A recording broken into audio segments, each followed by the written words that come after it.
PSC എക്സാമിന് prepare ചെയ്യുന്നവർക്ക് വളരെ പ്രയോജനപ്രദമായിരിക്കും മൈ സ്കൂൾ എന്ന ഈ ചാനൽ. ഇനിയും സബ്സ്ക്രൈബ് ചെയ്യാത്തവർ താഴെ കാണുന്ന സബ്സ്ക്രൈബ് ബട്ടണും നോട്ടിഫിക്കേഷൻ ബട്ടണും പ്രസ് ചെയ്യാൻ മറക്കരുത്. ആന്ധ്രാപ്രദേശ് ഇന്ത്യയുടെ നെല്ലറ, ദക്ഷിണേന്ത്യയുടെ ധാന്യപ്പുര, ഇന്ത്യയുടെ കോഹിനൂർ, രത്നഗർഭ എന്നീ അപരനാമങ്ങളിൽ അറിയപ്പെടുന്ന ഇന്ത്യൻ സംസ്ഥാനമായ ആന്ധ്രാപ്രദേശ് നിലവിൽ വന്നത് 1956 നവംബർ 1-ാം തീയതിയാണ്. എന്നാൽ ആന്ധ്ര സംസ്ഥാനം നിലവിൽ വന്നത് 1953 ഒക്ടോബർ 1-ാം തീയതിയായിരുന്നു.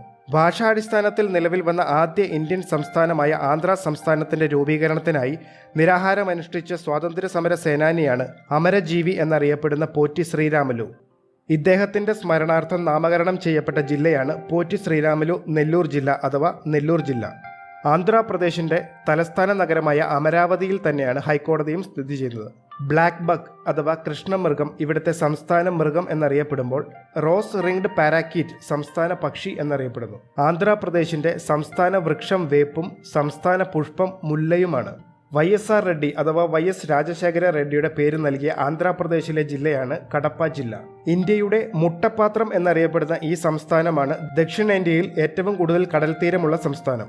ഏറ്റവും കൂടുതൽ പുകയില ഉൽപ്പാദിപ്പിക്കുന്ന ആന്ധ്രാപ്രദേശ് തന്നെയാണ് ദക്ഷിണേന്ത്യയിൽ ഏറ്റവും കൂടുതൽ അരി ഉൽപ്പാദിപ്പിക്കുന്ന സംസ്ഥാനവും. പഞ്ചായത്ത് രാജ് സംവിധാനം നടപ്പിലാക്കിയ ആദ്യ ദക്ഷിണേന്ത്യൻ സംസ്ഥാനം, ഇന്ത്യയിലെ ആദ്യ റബ്ബർ അണക്കെട്ട് സ്ഥാപിതമായ സംസ്ഥാനം, സംസ്ഥാന വ്യാപകമായി ബ്രോഡ്ബാൻഡ് സംവിധാനം ആരംഭിച്ച ആദ്യ സംസ്ഥാനം എന്നീ പ്രത്യേകതകളുള്ള ആന്ധ്രാപ്രദേശ് ഇന്ത്യയുടെ സൈബർ സ്റ്റേറ്റ് എന്നാണ് അറിയപ്പെടുന്നത്. ഇന്ത്യയിൽ ഈ മന്ത്രിസഭ കൂടിയ ആദ്യ സംസ്ഥാനമായ ആന്ധ്രാപ്രദേശിലാണ് ഇന്ത്യയിൽ ആദ്യമായി national investment and manufacturing zone ആരംഭിച്ചത്. പുതുച്ചേരിയുടെ ഭാഗമായ യാനം സ്ഥിതി ചെയ്യുന്നത് ആന്ധ്രാപ്രദേശിലാണ്. സൻസദ് ആദർശ് ഗ്രാമ യോജന പ്രകാരം സച്ചിൻ ടെണ്ടുൽക്കർ തിരഞ്ഞെടുത്ത ആന്ധ്രാപ്രദേശിലെ ഗ്രാമമാണ് പുട്ടം രാജ് കന്ദ്രിക.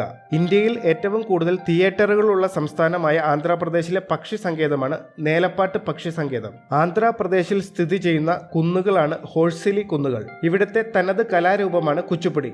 ആന്ധ്രാപ്രദേശിലെ കൃഷ്ണ ജില്ലയിലാണ് കുച്ചുപ്പുടി രൂപം കൊണ്ടത്. കുച്ചുപ്പുടി ഗ്രാമം എന്നാണ് കൃഷ്ണ ജില്ല അറിയപ്പെടുന്നത്. 1923 അയിത്തത്തിനെതിരായി TK മാധവൻ പ്രമേയം അവതരിപ്പിച്ച INC സമ്മേളനം നടന്നത് ആന്ധ്രാപ്രദേശിലെ കാക്കിനഡയിൽ വച്ചാണ്. കാക്കിനഡ സമ്മേളനത്തിന്റെ അധ്യക്ഷനായിരുന്നു മൗലാന മുഹമ്മദ് അലി. ആധുനിക ആന്ധ്രയുടെ പ്രവാചകൻ എന്നറിയപ്പെടുന്നത് വീരേശലിംഗമാണ്. എന്നാൽ തെലുങ്കു പിതാമഹൻ എന്നറിയപ്പെടുന്നത് കൃഷ്ണദേവരായരാണ്. ആന്ധ്രാപ്രദേശിന്റെ വ്യാപാര തലസ്ഥാനം എന്നറിയപ്പെടുന്നത് വിജയവാഡയാണ്. എന്നാൽ സാംസ്കാരിക തലസ്ഥാനം രാജമുദ്രയാണ്. ആന്ധ്രാപ്രദേശിലെ പുട്ടപർത്തി എന്ന സ്ഥലത്താണ് സായിബാബയുടെ ആശ്രമം സ്ഥിതി ചെയ്യുന്നത്. പൂർവ്വ ചാലൂക്യന്മാരുടെ തലസ്ഥാനമായിരുന്നു വേങ്ങി. ഗോദാവരി നദി ആന്ധ്രാപ്രദേശിന്റെ ജീവരേഖ എന്നറിയപ്പെടുന്നു. ഗോദാവരിയിൽ സ്ഥിതി ചെയ്യുന്ന പദ്ധതിയാണ് പോച്ചമ്പാട് പദ്ധതി. ദേശീയ ഗ്രാമീണ തൊഴിലുറപ്പ് പദ്ധതി 2006 ഫെബ്രുവരി 2 ഉദ്ഘാടനം ചെയ്ത സ്ഥലമാണ് ബണ്ടിലപ്പള്ളി, ആന്ധ്രാപ്രദേശ്. തുമലപ്പള്ളി എന്ന സ്ഥലത്താണ് ഇന്ത്യയിൽ ഏറ്റവും കൂടുതൽ യുറേനിയം നിക്ഷേപം കണ്ടെത്തിയിട്ടുള്ളത്. ഇന്ത്യയിലെ ഏക ഉപഗ്രഹ വിക്ഷേപണ കേന്ദ്രമാണ് ശ്രീഹരിക്കോട്ട. ഇന്ത്യയുടെ ബഹിരാകാശ തുറമുഖം എന്നറിയപ്പെടുന്ന ശ്രീഹരിക്കോട്ട സ്ഥിതി ചെയ്യുന്നത് ആന്ധ്രാപ്രദേശിലാണ്. തിരുപ്പതി വെങ്കടേശ്വര ക്ഷേത്രമാണ് ഇന്ത്യയിൽ ഏറ്റവും കൂടുതൽ വരുമാനമുള്ള ക്ഷേത്രം. ഇവിടുത്തെ പ്രധാന ആഘോഷമാണ് ബ്രഹ്മോത്സവം. ആന്ധ്രാപ്രദേശിലെ പ്രസിദ്ധമായ ബുദ്ധമത കേന്ദ്രമാണ് നാഗാർജുനകൊണ്ട. വിജയവാഡ, അമരാവതി എന്നീ പട്ടണങ്ങൾ കൃഷ്ണ നദിയുടെ തീരത്താണ് സ്ഥിതി ചെയ്യുന്നത്. കൃഷ്ണ നദിയിൽ നിന്നും ചെന്നൈ നഗരത്തിൽ ശുദ്ധജലം എത്തിക്കുന്ന പദ്ധതിയാണ് തെലുങ്ക് ഗംഗ പ്രോജക്റ്റ്. ഗോദാവരിയുടെ തീരത്ത് സ്ഥിതി ചെയ്യുന്ന പട്ടണമാണ് യാനം പട്ടണം. അപ്പർ സിലേരു, ലോവർ സിലേരു, നാഗാർജുന സാഗർ, തുംഗഭദ്ര എന്നിവ ആന്ധ്രാപ്രദേശിലെ പ്രധാന ജലവൈദ്യുത പദ്ധതികളാണ്. ശ്രീ ദാമോദരൻ സഞ്ജീവയ്യ താപവൈദ്യുത നിലയം, റായൽസീമ എന്നിവ ആന്ധ്രാപ്രദേശിലെ പ്രധാന താപവൈദ്യുത നിലയങ്ങളാണ്. ദക്ഷിണേന്ത്യക്കാരനായ ആദ്യ പ്രധാനമന്ത്രിയാണ് PV നരസിംഹറാവു.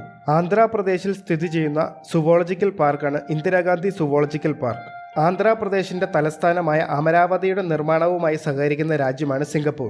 കൊല്ലേരു ശുദ്ധജല തടാകമാണ് ഇന്ത്യയിലെ ഏറ്റവും വലിയ ശുദ്ധജല തടാകം. Doctor BR Ambedkar open university എന്നറിയപ്പെട്ടിരുന്ന ആന്ധ്ര ഓപ്പൺ യൂണിവേഴ്സിറ്റിയാണ് ഇന്ത്യയിലെ ആദ്യത്തെ ഓപ്പൺ യൂണിവേഴ്സിറ്റി. പുലിക്കെട്ട് തടാകത്തെയും ബംഗാൾ ഉൾക്കടലിനെയും തമ്മിൽ വേർതിരിക്കുന്ന ഐലൻഡാണ് ശ്രീഹരിക്കോട്ട. ഇന്ത്യയിലെ ഏറ്റവും വലിയ രണ്ടാമത്തെ ലവണ തടാകമാണ് പുലിക്കെട്ട് തടാകം. കൃഷ്ണ ഗോദാവരി ഡെൽറ്റ ഇന്ത്യയുടെ ധാന്യപ്പുര എന്നാണ് അറിയപ്പെടുന്നത്. കേന്ദ്ര സർക്കാർ പുറത്തിറക്കിയ സിറ്റി ലിവബിലിറ്റി ഇൻഡെക്സ് പ്രകാരം ഒന്നാമതെത്തിയ സംസ്ഥാനമാണ് ആന്ധ്രാപ്രദേശ്. ഇന്ത്യയിലെ ആദ്യത്തെ മെഡിക്കൽ യൂണിവേഴ്സിറ്റി സ്ഥാപിതമായ നഗരമാണ് വിജയവാഡ. കൊല്ലേരു ശുദ്ധജല തടാകമാണ് ഇന്ത്യയിലെ ഏറ്റവും വലിയ ശുദ്ധജല തടാകം. ആന്ധ്രാപ്രദേശിലെ മുസൂലി പട്ടണത്തിലാണ് ബ്രിട്ടീഷുകാർ ദക്ഷിണേന്ത്യയിൽ ആദ്യമായി ഫാക്ടറി സ്ഥാപിച്ചത്. ആന്ധ്രാപ്രദേശിലെ പ്രധാന തുറമുഖമാണ് വിശാഖപട്ടണം തുറമുഖം. ഇന്ത്യൻ തുറമുഖങ്ങൾക്കിടയിലെ തിളക്കമുള്ള രക്തം, മേജർ തുറമുഖങ്ങളിൽ ഏറ്റവും ആഴം കൂടിയ തുറമുഖം, ഇന്ത്യൻ നേവിയുടെ INS കുർസുര അന്തർവാഹിനി മ്യൂസിയം സ്ഥിതി ചെയ്യുന്ന സ്ഥലം, ഇന്ത്യൻ നേവിയുടെ അണ്ടർ വാട്ടർ ഡിഫൻസ് സിസ്റ്റം നിലവിൽ വന്ന സ്ഥലം, കിഴക്കൻ നേവൽ കമാൻഡിന്റെ ആസ്ഥാനം, ഇന്ത്യയിലെ ആദ്യ കപ്പൽ നിർമ്മാണശാലയായ ഹിന്ദുസ്ഥാൻ ഷിപ്പ്യാർഡ് ലിമിറ്റഡ് നിലവിൽ വന്ന സ്ഥലം, ഇന്ത്യയിലെ ഏക കരബന്ധിത തുറമുഖം എന്നീ വിശേഷണങ്ങളോട് കൂടിയ തുറമുഖമാണ് വിശാഖപട്ടണം തുറമുഖം.